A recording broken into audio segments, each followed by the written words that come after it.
Abafowethu ngeke nikholwe, uCabasha odume ngelikaSwidi emculweni kaMaskandi-ke laphana-ke ephawula-ke ngokumehlele ngenkathi-ke uMbeje emthela isibhaxu-ke laphana-ke uvumile-ke induku ukuthi cha, impela zimkhalelile-ke laphana-ke ey'sholo-ke ngomlomo wakhe njengoba-ke ngikuphathele naney'thombe-ke ey'khombisayo ukuthi emzimbeni-ke uthinteke-ke kangakanani-ke laphana-ke.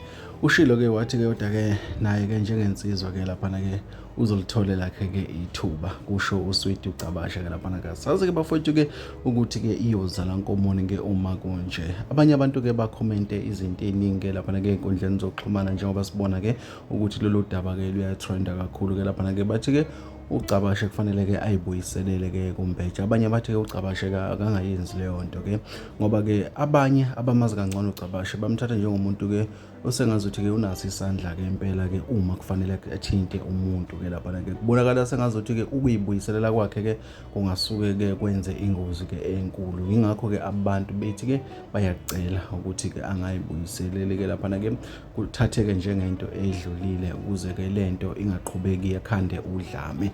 Asazi-ke bafowethu-ke kodwa-ke mina ngikuthembisile ukuthi ngikuthatha ngikubeke njengoba kunjalo-ke nanguCabasha ey'sholo yena-ke laphana-ke ukuthi cha impela-ke ayi bamthintile wathinteka impela eveza naney'bazi noma-ke la ashayeke khona bafowethu ilezo.